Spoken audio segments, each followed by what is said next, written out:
Good morning, everybody. This is Joan Hockenstad. Today is Tuesday, May 27th or 28th, one of the two, and you guys are here to join us on our team call. I'm so grateful for you all to being on the call. Thank you so much. If somebody would be kind enough to go ahead and just type in the question section that you can both see and hear me, that would be fantastic. Don't assume other people are doing it. Perfect. Thank you, Jeff. I appreciate it greatly. All right, today we have a lot to cover. We're going to go through announcements and promotions, talk about some upcoming live events, and then we're going to get into the bulk of our meeting for the day, and that is building rapport in the shortest time frame possible. Obviously, that is one of the most important things that you can do. People don't necessarily have to understand how the program works. In fact, most people will never understand how the program works. But if they feel that they have a rapport with you, if they feel that they can trust you to move forward, they're more than happy to move forward in seeing how the program can help them. So we're going to talk about how to build that rapport in the shortest time frame possible today. So again, thank you so much for joining us, and let's go ahead and get started. And by the way, of course, if you have questions and answers, feel free to type them into the questions section as we go along. I happily answer the questions as we go along. So feel free to type them in on the right-hand side in your GoToMeeting browser. All right, reminders and announcements. First of all, this Saturday, June 1st, we will have our once-a-month Saturday train-a-thon for our team. I have been asked to open this up to the full field, so I will most likely do that. Well, there's no most likely. I will do that, so this will be opened up to everybody corporate-wide. Don, Jason, and Skylar have really wanted to have this presented to everybody. So again, it will be this Saturday from 9 a.m. to noon Pacific, and that is 12 noon to 3 p.m. Eastern. So that'll be this Saturday, June 1st, and so mark your calendar so that you can attend. And of course, also the upcoming super regional meeting out in Orlando, Florida. If you have not registered for this, it is time to register. This will occur on June 21st through the 22nd. Again, it is in Orlando, Florida. I spoke with Jason Brown last week about this event and the topics that were going to be discussed, who was going to be there, and so on and so forth. And I tell you, you're going to be there. The executives will all be there except for Skylar Whitman. Skylar, unfortunately, was not available this weekend, so he will not be able to attend. But John Lashenko will be there. Jason Brown will be there. Spencer Clausen, who's the CEO, he will be there. Don Jorgensen will be there. I will be there. A lot of the leaders are coming out to this meeting, and of course the executive staff will be at this meeting as well. So I really want to strongly encourage you to attend. In fact, when I was speaking with Jason, some of the topics that he was discussing that will be occurring at this event are going to be incredible. They're going to talk about a whole litany of different things that will definitely help you build your business. So if there's any way that you can be there, really make a push, do whatever you can to be at this super regional. Now, there is talk, there was going to be a West Coast super regional as well. I'm not sure if that's still going to happen or if they're going to postpone it in lieu of actually having our national convention and kickoff. So not sure, but I'll keep you posted when I hear more about that. For now, this is the only one scheduled, so I really want to encourage you to do whatever you can to be out there. Again, it's going to be an incredible event. It's a Friday, Saturday event, and well worth your time. Also, we have a leadership call. This leadership call is every other Wednesday. It occurs the week that we do not have this team meeting, because this team meeting occurs every other week, and the week that we do not have this meeting, we actually have a leadership call. We go through a lot of things that we do not discuss on this call. Most importantly, it is actually an open forum discussion. Sometimes we have fantastic discussions. Sometimes they aren't as good as others, but we do have an open forum discussion where the leaders and people that intend to be leaders with Worth Unlimited can participate in an open forum. I unmute everybody, and we have an open discussion. We talk about what's working, we talk about what's not working, and we brainstorm and throw ideas off of each other to see how we can actually improve our businesses. So I want to open this up for more people. If more people are interested in attending this, please send me an email. It is I'm not going to send a link out to everybody, so if you are interested in doing this, send me an email, and we will we'll talk about having you participate, and I'll send you the link so that you can participate. And again, that's every other Wednesday at 11 a.m. Pacific, 2 p.m. Eastern.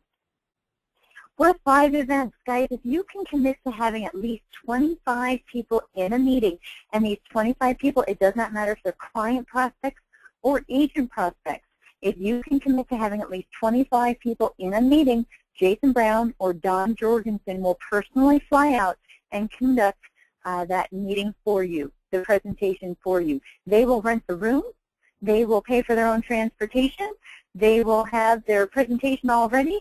They're going to give a stellar presentation and get lots of people moving forward, and all you have to do is fill the room. Now, I'm not going to say that that's an easy task. It actually can be a challenging task, but for those that are up for the challenge, I strongly encourage you to do it. I think it's actually fantastic. It's a phenomenal way to really jumpstart your business. So if you're willing to put in the sweat equity, they're willing to fly out and help you build your business. So I want to encourage you to look at doing that. And, of course, we all know that the warm market is the best market to start with. And then, of course, there's other techniques to get people in the room as well. So if you can get 25 people, and unfortunately that does mean you need to have at least RSVPs for 75 or more people. Yes, 75 or more people. People have fantastic intentions. Unfortunately, sometimes life happens, and some people lack follow-through. So you kind of have to pad the numbers just to make sure that you account for those that will fall through the cracks. So again, if you can commit to having at least 25 people in a meeting, it does not matter if it's client and or agent prospects, just go ahead and contact Jason and Don. They'll come on out and do the meeting for you. There are a number of upcoming meetings, so check your diary, check your book of business, check your sphere of influence, and take full advantage of all of these live opportunity meetings. I speak with a lot of agents every single day, and so many people have no idea what meetings are happening throughout the country, and I think that this is a huge shame.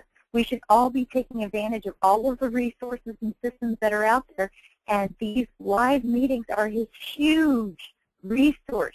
If you know people in these areas, you don't have to be there yourself, but if you know people in those areas, invite them to attend.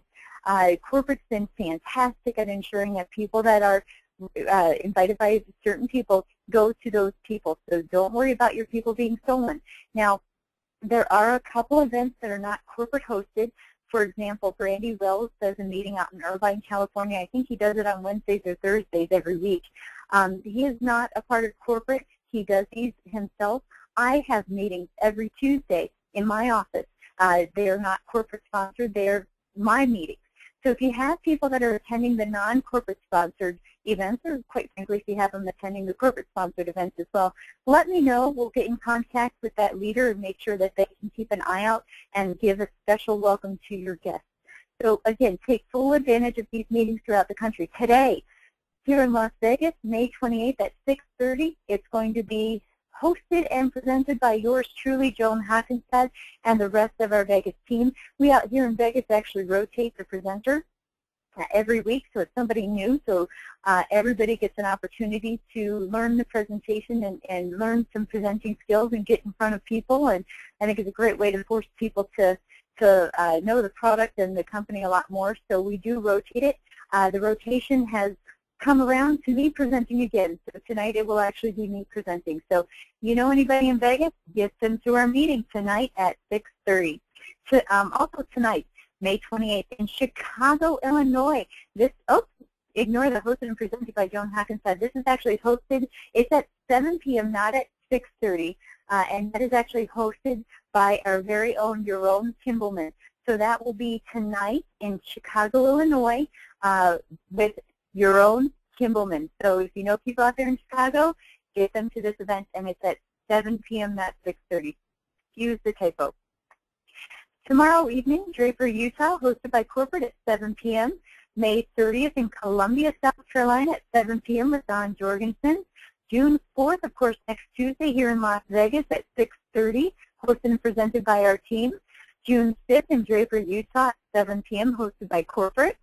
June 5th out in Brooklyn, New York at 7 p.m. This is actually a joint meeting combined with Jason Brown and Bishop Harding. So they will be presenting out there in Brooklyn, New York. And then the following day, June 6th, Jason will be out in Bronx, New York at 7 p.m. June 11th, of course, here in Vegas at 6:30 p.m. at my office. June 12th, Draper, Utah, hosted by corporate at 7 p.m. June 18th, here in Las Vegas, 6:30. Notice, we have them every Tuesday. Every now and then we postpone it because we have corporate in town, but we do have them every Tuesday here in Las Vegas if corporate is not in town. And again, this will be at 6:30, June 18th, hosted and presented by yours truly and the rest of the Vegas team. June 19th, Draper, Utah, hosted by corporate. And then our super regional, June 21st through the 22nd out in Orlando, Florida. This is going to begin at 3 p.m. on Friday, June 21st. Again, I really strongly encourage you to do what you can to be at this meeting. It will be well worth it. June 25th, Baltimore, Maryland. That's not hosted by corporate. That's actually hosted by our very own Elise Powell, and that'll be at 7 p.m. So that's in Baltimore, Maryland on June 25th at 7 p.m. hosted by Elise Powell, our very own. And then, of course, June 25th, Las Vegas, 6:30. June 26th, Draper, hosted by corporate. Guys, if you're not ready for a larger meeting, and I realize that this can be a little bit challenging to get an RSVP list of 75 people, and it can feel a little bit overwhelming. If you're not ready for that quite yet, that's okay. Don't worry about it. Start smaller.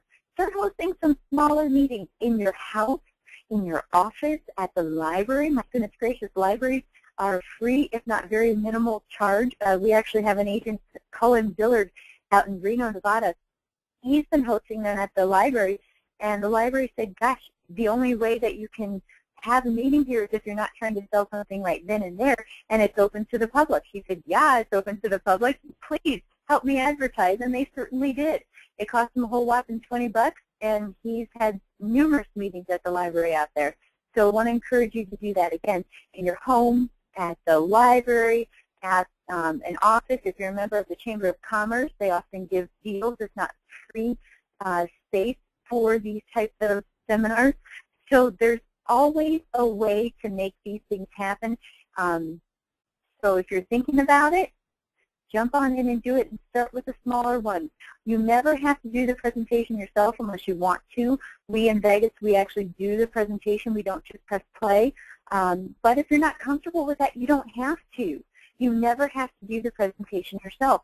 All you have to do is press play. We have recorded opportunity webinars in the back office. You could, if it's a client presentation, you could press play on the opportunity webinar and then stop just before they get into the business side of things. If you just want to press play on some of the videos, gosh, that Jill and Kathy video is fantastic. It's 2 minutes and 10 seconds long. You can then press play on the 19-minute demo video, and all you have to do is press play. Be organized and press play, know what you're going to press play on, but all you have to do is press play. You never have to see the presentation yourself. Now, that said, if you do want to do your presentation, I know we have a number of leaders out there that are really good at presenting and want to do this. If that is you, certainly feel free to do the presentation yourself. You don't have to press play. And if you like my presentation, if you'd like Jason's presentation, if you like Don's presentation, I'm happy to email them to you. Just send me an email and I'll send them to you. Or there is a presentation in your back office that you can download. So certainly feel free to do that as well. All right, let's get into the meat of things. Building rapport in the shortest time frame. And this is for both clients and agent prospecting. Guys, I mentioned this at the beginning of the call when I was going over the agenda. I want to mention this again. This is probably, even though my husband calls it a Seiko Mambo Jumbo session, I think that this is truly probably one of the most important trainings that we have, bar none. People will not move forward with people unless they get to know, like, and trust you. They have to feel like you have their best interests at heart. They have to feel like there's a rapport here.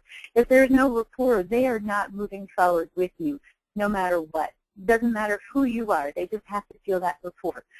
For those of you that do not know me, my background is psychology. I have a doctorate in psychology. I practiced for a number of years, about a decade out in Tucson, Arizona. I'm still a licensed therapist out there.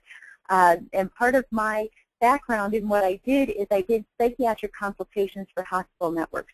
So when I did this, I dealt with lethality assessments, so homicidal, suicidal, substance abuse, whatever it may be. If somebody had a mental health issue and they came to the hospital, I would be called in to do an evaluation to determine what the next step was. Do they need to be hospitalized? Do I need to get the medication? Whatever it may be. Well, of course, we didn't have a lot of time. I mean, I would see a lot of patients in a short period of time. And so we had to establish rapport very quickly in order for people to feel comfortable to say, yes, I want to kill myself, or yes, I have a substance abuse issue, or whatever it may be. So I had to learn skills to build rapport in a very short period of time. So those skills that I learned, I want to bring to you guys so that you can do that as well. So I don't say all that background to boost my ego by any means. I just want to give you credibility and give you a background as to why I know that these steps are very helpful in building rapport in the shortest time frame possible. So let's go ahead and get started. Remember, it's imperative to build rapport. People will do business with people they know, like, and trust. And if they don't feel like they know, like, or trust you, they're out the door. Now, let me give you an example. Recently, I finally convinced my husband to sell his beat-up old piece of lovely truck. He has a 1999 Chevy Silverado truck. And I finally convinced him. It's taken me 9 years of marriage, but I finally convinced him to sell it and buy a new vehicle. So we've been looking at different vehicles. Well, one of the shops that we went up to, the guy came out and went straight up to my husband, shook his hand, made eye contact with him, started talking with him, and despite me standing next to him, he completely ignored me. He had no desire to have any type of interaction with me whatsoever. Well, I hate to tell you, but in most situations of sales, the female makes the decision. I know, men, I'm sorry to tell you that part, but it's true. Women are usually the deciding factors in big buying decisions. So the fact that he completely ignored me meant that there was no rapport there. And I can tell you, we did not buy from him, despite my husband finding a truck that I actually really, really liked. I said, absolutely not, we're moving on. Now we went to another dealership where this guy was fantastic. In fact, this guy came up to both Eric and I, shook both of our hands. We had my little 17-month-old son with us. He made sure he paid attention to Ryan as well, and was just absolutely incredible. He built rapport very quickly. He knew our names. He used them often, and he made sure that we were all comfortable throughout the entire sales process. The unfortunate thing is that they didn't have the vehicle that we wanted, but nonetheless, we will go back. If they find the vehicle we want, we will definitely go back and buy from him because he created that rapport and that trust in the shortest time frame possible. He did it extremely well. In fact, I am so impressed with him. You betcha I'm going to be approaching him as a potential agent as well. So you have to remember a few things. First of all, people buy on emotion, and then they back it up with logic. The subconscious is a computer, and it has no ability to judge, yet it makes decisions. So the conscious, on the other hand, is critical. So we need to tap into the subconscious of the other person, and the best way to do that, if people buy on emotion and back it up with logic, is to tell stories. That's why you always hear facts tell, but stories tell. 4 out of 5 people are not analytical, so all they want to know is they want to be moved emotionally, and how they feel when they are around you is how they're going to feel about your product and determine whether or not they want to move forward with you. So be genuine, but you do need to make sure that you tap into the emotions of other people. And do remember that people buy on emotion, and then they will back it up with logic. And also remember just the basics, and think about you. No one likes to be sold. Do you? I sure don't. No one likes to be sold. But we want to feel as though that there's a solution to whatever our own individual, unique challenges are. You need to find out what they are. And that's why I say throughout every single one of our trainings, make sure you ask questions. Take your agenda off of the table and ask questions. Truly get to know your prospects. What's important to them? What's important to you? is not necessarily important to them. Now, I have met with a lot of people throughout my time, and I have to tell you that the people that I thought I was the smartest were the people that I hardly spoke with when I met with them. I know that sounds kind of strange, but when I sat down and I've just been absolutely, I don't want to say absolutely silent, of course I participated in the conversation, but the times where the other people I've spoken most have been the times where they have really just built rapport in a shorter period of time, and they really viewed me as just the authority figure in whatever I was talking about. People like to hear themselves speak. It's what it is.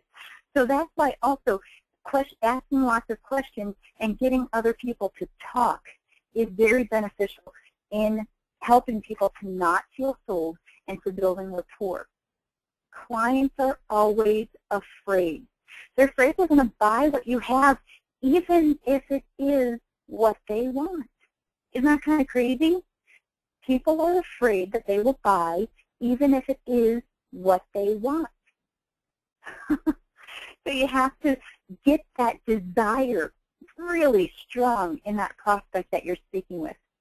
People are looking for any excuse not to buy, even if they see the value and have the right price. That is why rapport is so important. And keep in mind that it is not personal. It is resistance.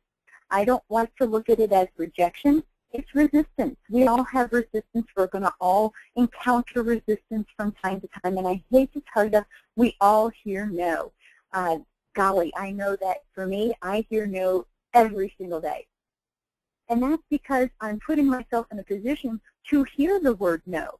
And by that, I simply mean I'm talking to anybody and everybody I possibly can.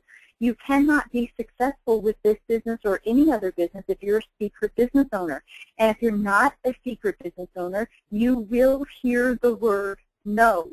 Because if you're not a secret business owner, that means you're talking to everybody about what you have, and you will hear no. Remember, it is not rejection. It is merely resistance for whatever reason. They may not be able to hear it now. They may have so many other things going on in their life right now that they just cannot take anything else on their plate. So you will hear the word yes, don't worry, but you will also hear the word no. And again, it's not rejection, it's resistance. So do not personalize it. They're not saying no to you, they're saying no to the product, and they're saying no for now. Oops, I think. In order to create trust and connect with somebody and to create that bond, you have to remember that people like people that they are like. They need to be able to identify with you. So look for commonalities. Find ways to relate. That's one of the reasons why when we talk about identifying your target market, I mentioned, what do you like to do? What are things that you enjoy, and go after that? For example, I love to golf. I'm absolutely horrible at it, but I love to golf. So I've actually sold a number of products on the golf course because I get out there and I start golfing. So when as many of you guys know, when you're golfing, if you do golf, if you're a twosome, like if it's just Eric and me going out to the golf course, then they'll most likely pair you up with another twosome so that the foursome can go out. And of course, one of the first things people ask is, what do you do for a living? So look for the things that you enjoy doing and start going to different groups, start joining different clubs that are associated with things that you like to do. That way, you will find automatically commonalities of things that you enjoy and these other people will enjoy, and that creates a bond instantaneously. It's a way to relate, and if you're meeting somebody like, gosh, I've met a lot of people at the car wash lately, and it's difficult to find a commonality because you're at a car wash. Wow, you have a commonality that you both own a vehicle that's getting washed, but you can only make so much of a conversation on that. So you have to look for different ways to relate. Ask questions, and based on the things that they talk about, that's how you're going to find those commonalities. Now, be empathetic and not sympathetic. Those are two completely different things. So enter their reality to the point where you can actually understand them. That's how you're going to help them motivate. If you were in that reality, what would you need? What would you need to hear to move forward? If you were in that reality, how would you feel and how would you want to be related with. So enter their reality to the point of being empathetic but not sympathetic. Nobody wants your sympathy. They want your empathy. So again, if you were them, how would you feel? Mirror and matching. These are actually, if you're meeting a complete stranger, these are some of the best things that you can do to build instantaneous rapport. And I mean instantaneous. So in fact, if you've ever gone to a hypnotic show, a lot of these tools that you see on your screen right now are what the hypnotists use. Because when somebody hypnotizes somebody else, they're just getting them into an extremely relaxed, suggestive state. And the only way that they can do that is if they build rapport very, very quickly. If there's no rapport, there's no trust, there's no hypnotic element that will come from it. There's no hypnosis that will occur. So they have to build rapport very quickly. And in fact, I did this once, and I would challenge you when you get a little more comfortable with some of these things, go into an elevator and try to create some of this rapport with somebody else that's in the elevator. In fact, there's little things that you can do, and you can actually hypnotize somebody. It's fairly easy doing it. And one of the first things that you can do is to match their physiological patterns. In that elevator, make eye contact with that person, have a little smile, and then notice their breath and their chest go rising and falling, and mirror that. Again, it's a way to tap into their subconscious to create the mindset that you guys are similar, because your breathing patterns are similar. I realize that sounds kind of goofy, but the power of the mind is just an incredible thing. So match physiological patterns. I've actually gone on elevators, and I encourage you to try this at some point too, where I've matched breathing patterns. I've made the eye contact. I've done a little small smile, nothing crazy or anything, but a small little smile, matched breathing patterns, and then I started to kind of lean to one side. And interestingly enough, because you've created that rapport, that other person will start to lean as well. I know it sounds a little strange, but this is one of the ways that hypnotists create rapport very quickly, and that's why they can be so powerful with their suggestions. So again, match the physiological patterns such as breathing patterns. It's very important. Semantics.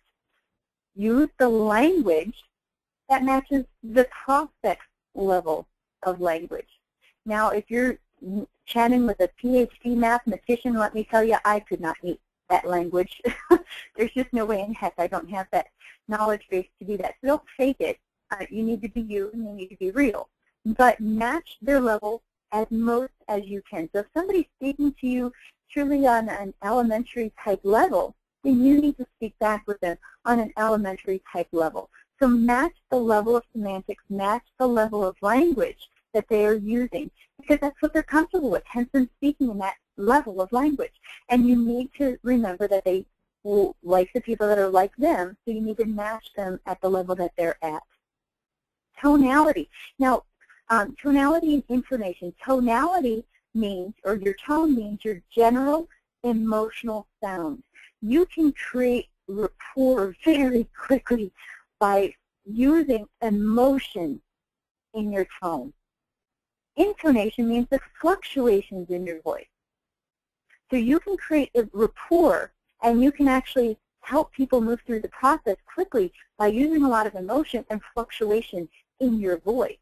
In fact, going back to hypnosis, when you are listening to a hypnotist, and I hope I'm not ruining anybody's shows if you have any hypnotist shows that you're going to, but hypnotists have a very rhythmic tone to them. They have a very rhythmic pattern to their speaking. And if you go, the next time you're at a hypnotist show, listen to that, because that's what sales is about. It's actually creating the rapport and helping them move forward through the power of suggestion through the sales process. So we're essentially learning hypnosis to some degree. So listen to the pattern of their speech. I'm happy to send you the presentation, absolutely. If you'd be kind enough to send me an email, Heather, and I will send you the presentation, absolutely. Just send me an email. And Heather, I am to give you, Heather, I'm to give you a call today as well. So I'll give you a call a little bit later on today also. Alrighty, so match their tone, remember the tone and the intonation, and if you're building rapport, match their tone, match their intonation, and speak with emotion and allow them to feel that emotion and feel those fluctuations in your voice. Your volume, your pace, which is your speed of your speech. If you notice, I speak very quickly. It is what it is. I've done my darndest to try to slow it down, and when I'm presenting in a forum with people in front of me, I tend to speak slower, but when I'm on the phone or when I'm having a general conversation with somebody, I tend to speak very quickly. Notice the speed of the other person's speech and match that to the best of your ability. So if you were trying to gain rapport with me instantly, one of the things that you would notice is that I do speak quickly. So you would do your best to speak quickly as well. Again, don't do something you're not comfortable with, and don't do something that's not you, but do your best to match that, to build that rapport as quickly as possible. So you would start speaking quickly with me. Now, if I'm building rapport with somebody and I notice that they speak slower, I'm going to speak slower with them because that's their comfort level. They may process information at a slower speed. They process as much information as somebody that speaks faster. They just process things a little bit slower, so they need to have the information delivered to them in a slower pace. So match that speed of speech. Match the volume of speech. In fact, you'll notice that there are some people that speak very loudly, and there are some people that just speak softly, and there's people that speak just in the middle. Well, the people that speak loudly, believe it or not, most of them, not all, but most of them speak loudly because they are hard of hearing. A lot of people don't realize that. So they speak loudly because they're hoping you will speak loudly. And they need you to speak loudly, but they're embarrassed to say, I cannot hear you, or I have a hearing issue. Could you speak louder? So bear that in mind when somebody's speaking loudly, and they're not yelling, if somebody's speaking loudly, it's because they probably have some hearing issues. Now, the thing that may be true on the other side, if somebody's speaking softly, they may have a sensitivity to noise. They may have a headache. They may have something going on. So if somebody's speaking softly, you'll want to soften your voice as well and speak a little bit softer. So match the volume. It's very important to match their volume, their tone, and their voice speed. Now, those three things are the most important things if you're speaking with somebody on the phone. We are all in positions where we speak with somebody on the phone and we have not met them face-to-face. Mirroring and matching those three items, the tone, the voice speed, and the volume, is imperative on the phone to build rapport very quickly.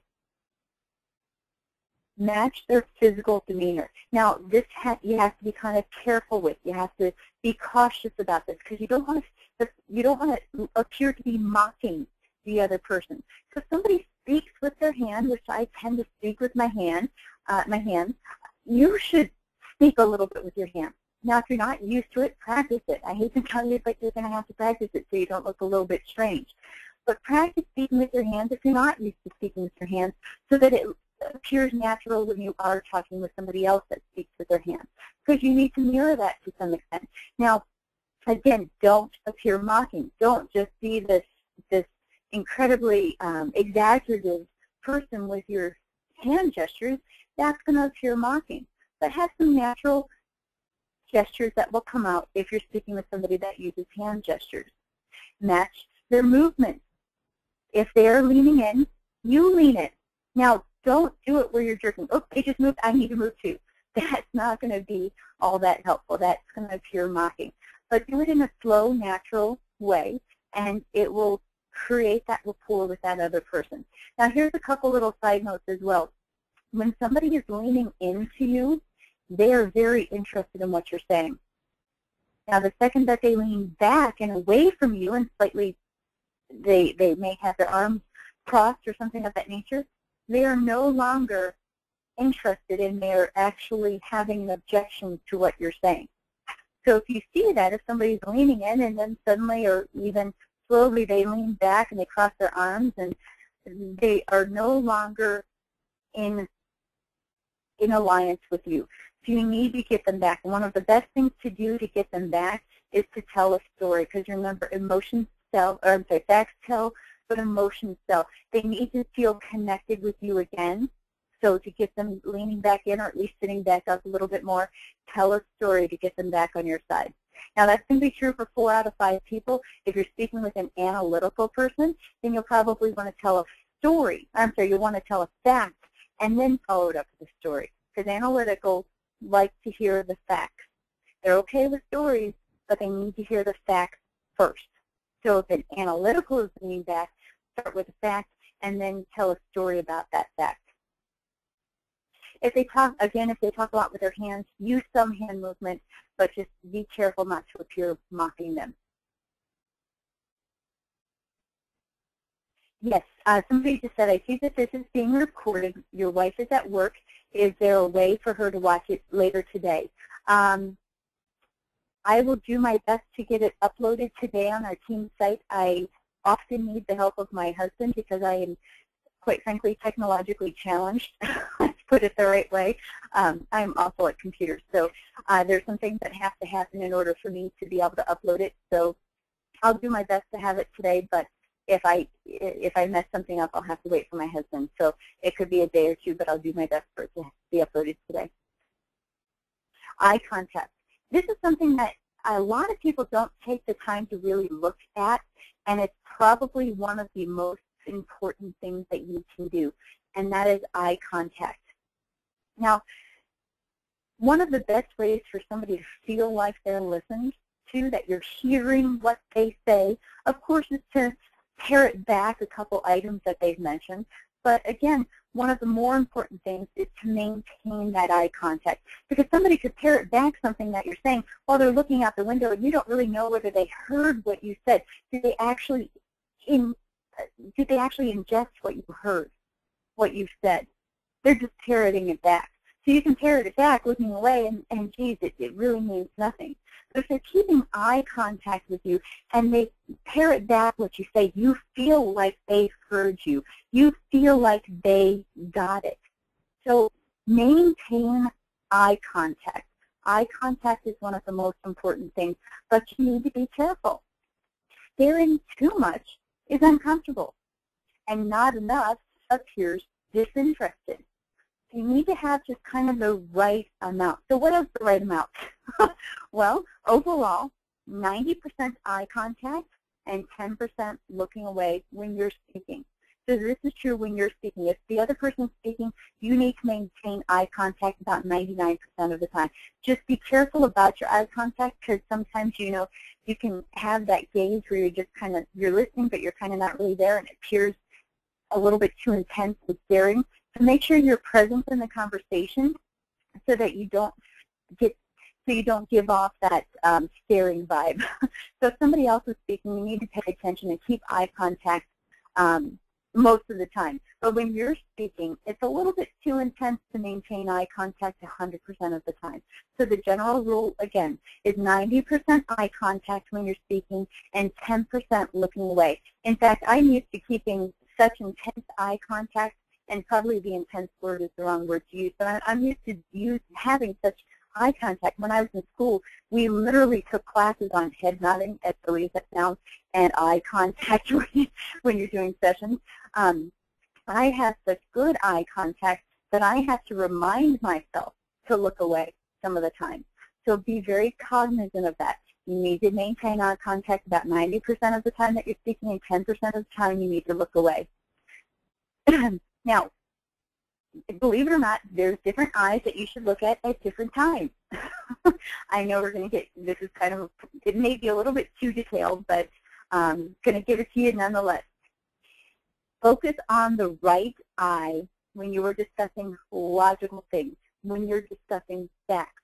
When you're talking to the analytical, make sure you're focusing on the right eye when you talk about those facts. When you're talking to a non-analytical, focus on the right eye when you're talking about facts. The right eye taps into the left brain, and the left brain is the logical side of the brain. So yes, it can make a difference, believe it or not. So when you're doing facts, look in the right eye, as it will tap into the left brain, and it will create that rapport quicker. It will actually create that meshing stronger. Focus on the left eye when you're discussing emotional or abstract things, when you're talking about stories. Then you will look at the person's left eye. Now, if you're going back and forth very quickly, do not shift your eyes back and forth. Just concentrate on the left eye, period. They have shifty eyes so we don't trust them. That is a true adage, and people really will not trust people with shifty eyes. So if you're looking back and forth between the eyes, you are not doing yourself any favor. In fact, subconsciously, people will start to believe that you are not trustworthy. So do not shift your eyes quickly. Now, you can go back and forth between the eyes as long as there's distance between those time frames. So again, if you're talking about logical things, you'll look at their right eye. And if you're talking about stories, you'll look in your left eye. Just don't shift back and forth quickly between those eyes. And remember, some cultures do not appreciate eye contact. In fact, some cultures believe that eye contact is a sign of aggression. So beware.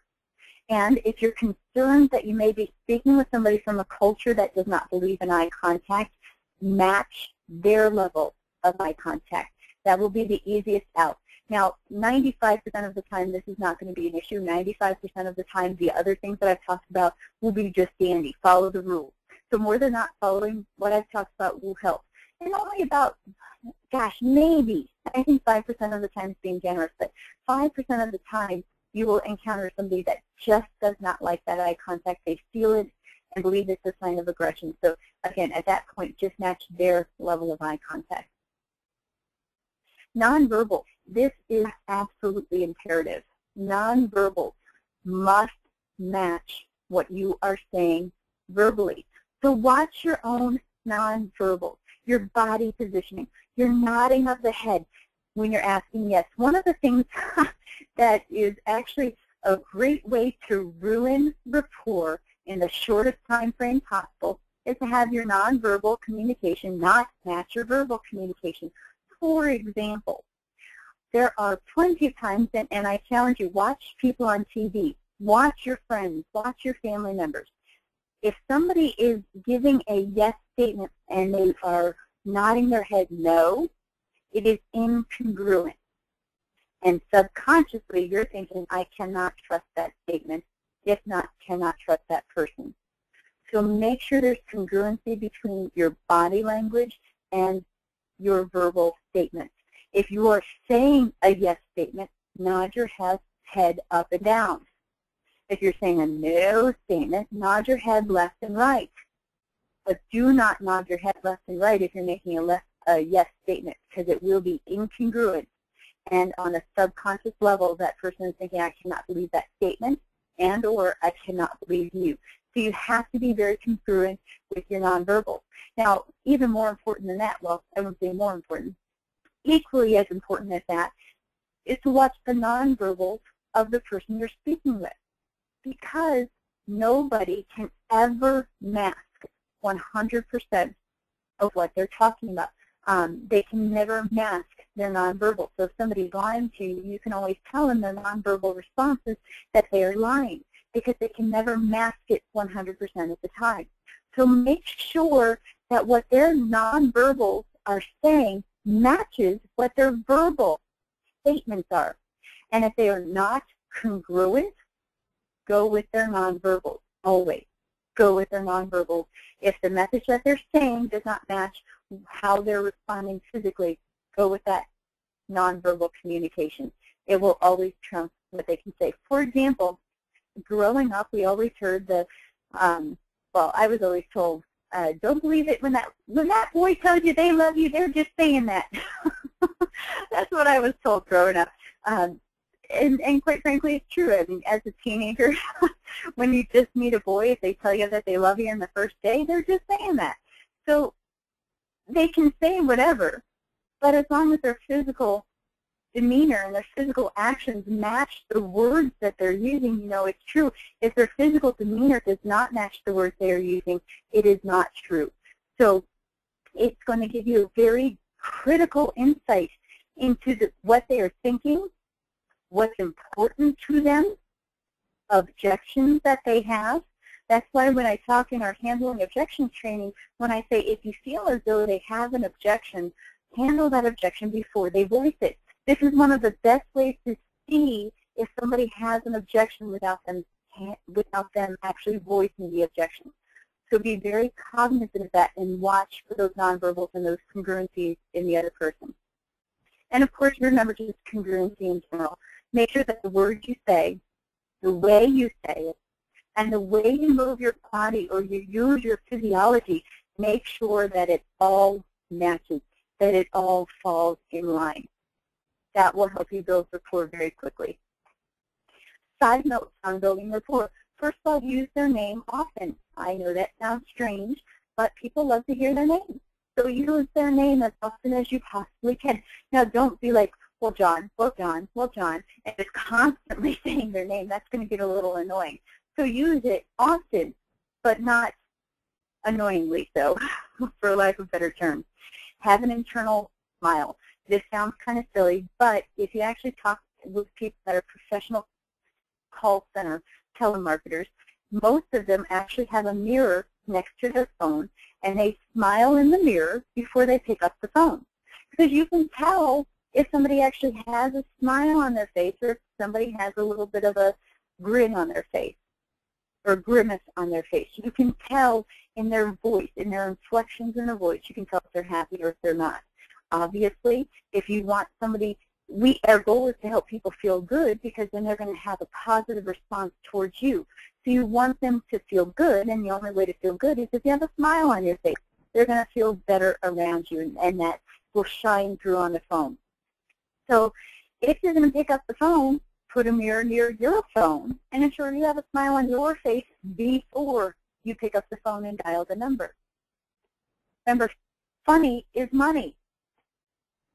Sarcasm needs to be avoided, though. But funny is money. If you are not naturally a funny person, don't try to be, though. Always be true to yourself and be true to who you are. So don't try.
Hi, I'm back. So sorry about that. Can you hear me now? Yes. Oh, good. So sorry about that. Sometimes when my phone calls or when I have another call on the other line, it for some reason will hang up my current phone call. I don't know why. I don't know what I'm doing wrong with my phone, but sometimes it does and sometimes it doesn't. So sorry about that. Anywho, we were talking about funny is money, yet you need to avoid sarcasm. Now, part of the reason why funny is money is because, remember, all buying decisions are first based on emotion and then backed up with logic. So if you can get somebody in a favorable state by helping them feel good through laughter, then you're going to bond. There's also, to get a little bit more physiological about it, there's actually pheromones that are released when people laugh together, and it creates a bond through those pheromones that are released. So funny is money. If you are naturally a funny person, use it. If you are not a funny person, do not be something that you are not, because you will not help anybody. So always be true to yourself. But if you're funny, funny is money. Other little side notes. avoid questions that can be answered with a no. Every now and then it's a purposeful question that you want to force a no, but that's very rare. So avoid questions that can be answered with a no, and never ask questions you don't know the answers to. Now, of course, there's always exceptions to every rule, and the exception to this rule would be unless you're trying to find out what's important to them. I've mentioned numerous times you need to ask lots of questions to find out what's important to the other person. So ask questions, and you will probably not know the answer to those questions. So get to know them and get to know them and their goals and their motivation. That's the only time you're going to ask questions that you don't know the answer to. Otherwise, do not ask questions that you don't know the answer to.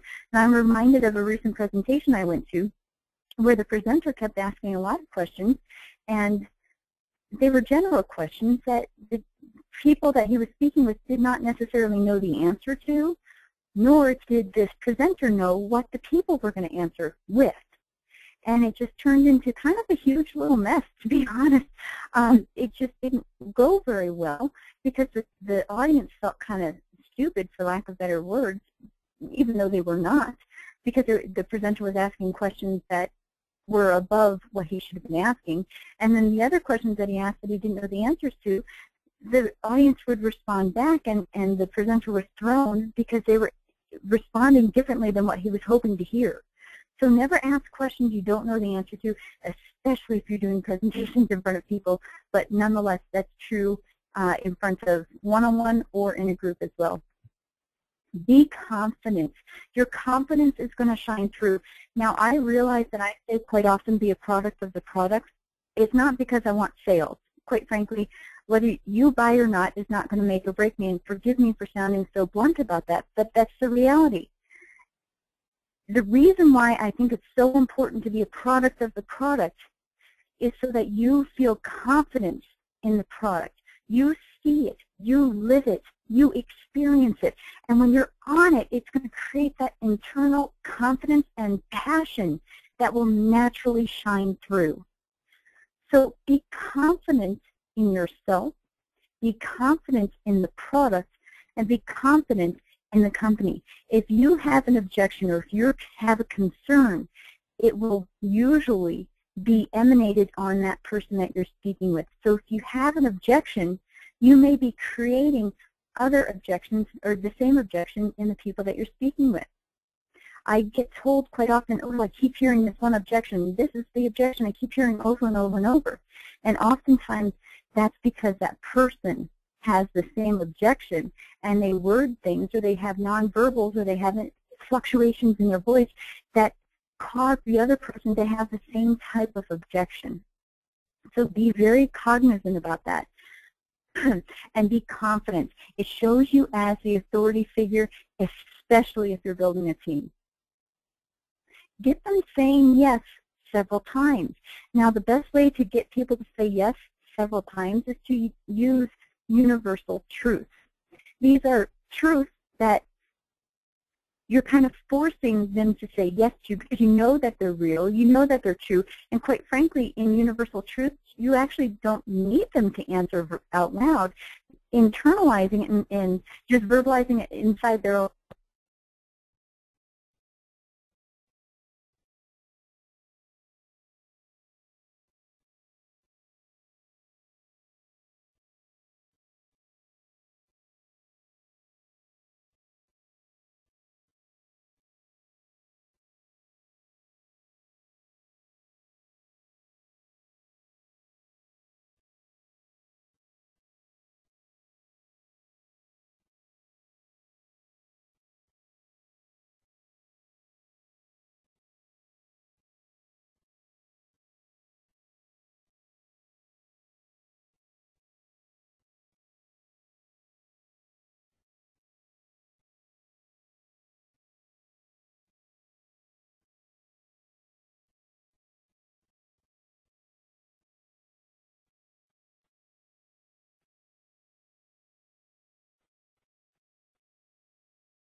Okay, can you hear me now? And if somebody has a Samsung S4, Galaxy S4, could you tell me why my phone keeps hanging up? Because I just am not smarter than my smartphone. So if somebody has a Galaxy Samsung S4, let me know what I'm doing. Anywho, again, you want to get those universal truths going, and you want to get them to be forced to say yes. And having that lower tonality at the end of the voice will kind of let them know you don't really want them to speak, but you want them to say yes at the end, and it's kind of pushing that yes, and that will help you through the process as well. Never let what you want to say get in the way of what people want to hear. Guys, this is so true in many different ways. So let me say that again. Never let what you want to say get in the way of what people want to hear. Take your agenda off the table. What's important to you is not going to be important to other people. Ask questions and actually listen to what your prospects are saying. And then respond accordingly, because the reality is they're going to tell you exactly what's important to them, and that may or may not be important to you. They're going to tell you exactly what they need to hear to move forward in the sales process. All you need to do is actually ask questions and listen to what they have to say. And I'm reminded of a three-way call that I did months ago. This was actually quite some time ago, maybe even a year ago or so, where I did a three-way call. The agent was on the line. They introduced me to this prospect. I started chatting and asking questions. The prospect was telling me exactly what they needed to hear, and the person on the phone, the agent, did not hear or listen to anything that the prospect was saying. The prospect was saying, yes, I'm not really interested in making money. I've made significant money on my own, but I am interested in helping people get into a financially set position. And then the agent just kept pushing the comp plan. Well, they already told you they don't care about that. They were more interested in helping other people, being a part of a crusade, getting people to a position where they can be financially free. So listen to what your prospects are saying, and don't let what you want to say get in the way of what they need to hear. Ask questions, listen to them, listen to them, listen to them, and then respond accordingly. And just the last few things on side notes for rapport building. And yes, they are important, and I realize that some of them are does, but I'm going to tell you anyway. First of all, dress for success. Now, of course, I'm not talking about when you're going to the grocery store, the car wash, or the gym to go work out. I'm not saying put darn a three-piece suit when you go out. But when you do a presentation, yes, you need to dress a little bit nicer. When you actually have an appointment, you need to dress a little bit nicer. So dress for success. Shower. Yes, I know. Should I have to say that? But I do. So shower. Check your hygiene. Check your breath. If you got some of that nasty breath going on, you don't always realize it. So put some gum in your mouth. Check your breath. And if somebody is kind of leaning away from you, despite the fact that you're really thinking that they're interested, it's probably your breath. I hate to tell you. So put some gum in, use a lifesaver, whatever you need to do. But these are very minor details that can make or break a situation. So check your breath, check your hygiene. And make sure your hair is clean and done. Again, I'm talking about an appointment. If you're just going to the grocery store or to the gym, you don't need to be all decked out in all the finest makeup and your hair is completely done. That would be silly. But if you're going to an appointment, make sure your hair is clean and done. Make sure your shoes are polished. I was told this once a long time ago, and I don't know if it's true or not. I sure hope it's not, because I actually, quite frankly, hate shoe shopping. But I was told that people, when they're looking to see whether or not you're successful, they don't necessarily look at your Armani suit. They're going to look at your shoes. Again, I don't know if that's true or not, but they look at your shoes to identify whether or not you've been successful. I personally hope it's not true, because I hate shoe shopping. I could not care less about shoes. But if it is true, then I am really sadly out of luck. And somebody just chimed in, it is true. So you look at somebody's shoes to identify whether or not they're successful. Is that right, Dennis? I believe it. I believe it 100%. All right, so there you have it. We have some people agreeing with that. They look to your shoes to identify success. So make sure that your shoes are polished. It's actually, Dennis says, it's been quoted, hold on. Dennis Page says, it's been quoted in GQ magazine, mostly for men. Interesting. See, there you go. It was true then. So shoes need to be polished. Shake hands firmly. Now, don't break the other person's hands. When I'm saying shake hands firmly, I am not saying grab that person's hands and break it, because it's not a handshaking competition. But grab it firmly. Don't. One of the things as a female, and I realize that this is not true for older females and older people in general. So this is true for the younger generation. Not that I'm young, but I like to feel I'm young. Shake hands firmly. I cannot stand when somebody comes up to me and they give me the floppy hand because they think that if they actually shake my hand, they may break it. So shake hands firmly. Now, if you're interacting with an older person, you will shake their hand a lot looser. So do not break somebody's hand when I say shake it firmly. That is not what I'm going for. But make sure that you know that they know that you're there. When you shake hands firmly or with confidence, that confidence is eluded through that handshake. So make sure that you shake it firmly. If you're shaking somebody that's older's hand, then obviously you're going to be a little bit looser on shaking their hands. Don't break their hands. Again, maintain eye contact. We already went through that. Look the part as the expert. If you are going to be the authority figure in debt paydown, you need to be the authority on debt paydown. Look the part, act the part, be the part. And, of course, play every ace that you possibly can. There's so many other things that you can do to build rapport. There's so many other things that you can do to lead through the process. We'll touch on a lot of them as we go along, but I did want to go through these little things for building rapport in the shortest time frame possible. Again, I do think that this is probably one of the most important things that you can do. Because, quite frankly, nobody's going to agree to move forward in the process if they don't know, like, and trust you. So, yes, this was recorded.